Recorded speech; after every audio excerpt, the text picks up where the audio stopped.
Just a few quick reminders about questions after D-Day.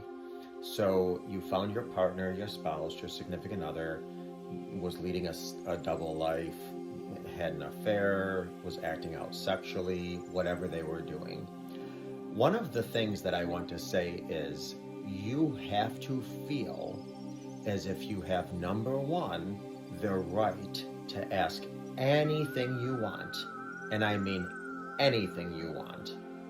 Number two, and probably more importantly, you have to feel as if you have uninhibited time to ask. So you might not think of a question now, or you might not want to ask a question now, but your partner, your spouse, your significant other has to make you feel as if 6 years from now you do want to ask that question. You absolutely can. So it's not a matter of, okay, we have 8 months of healing, then I don't want to talk about this again. No, because after 8 months, you might come up with more questions you didn't think about in the first 8 months. And you need to feel completely free that you have the choice to ask those questions. Now, let me caution you, you have to ask yourself, are the questions that I have, are they going to help my healing or are they going to hinder my healing? Because keep in mind, there's a lot of things that are not going to help you heal. And once you hear them, you can't unhear them. Having said that, you have the right to ask, you have the right to know, and you have unlimited time to ask those questions. But you might decide, you know what? It's been 18 months. He or she told me everything I need to know. I'm good. I don't need to ask some of these questions that I have in my journal, in my binder, in my book, like I did when I was first curious. I don't need to know that anymore. I don't need to know certain things.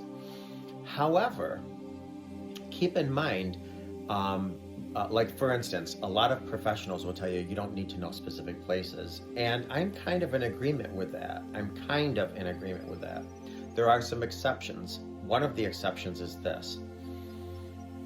Let's just say your spouse, whatever, met somebody at I don't know, let's just say a Burger King, okay? And they did some things in the Burger King bathroom, or they just had dinners at the Burger King, whatever. You could ask which Burger King, because the last thing you want to do is every single time you drive down the street and you see a Burger King, you're triggered. Now, so you might want to ask that, even though usually I don't ask about places and I don't recommend we ask about places, but that way, oh, it was the Burger King across town, 5 miles away, that I'm rarely ever at. And yes, you will be triggered when you go by it, but at least you know now that when you know it was a Burger King, it wasn't this Burger King, that Burger, and you're not triggered. You know it was. Other than that, I'm not sure places relatively help. But again, you need to be able to have the freedom to ask any question you want, whenever you want, and unlimited time. The other side to that is be careful what you ask for, because you could never unhear it.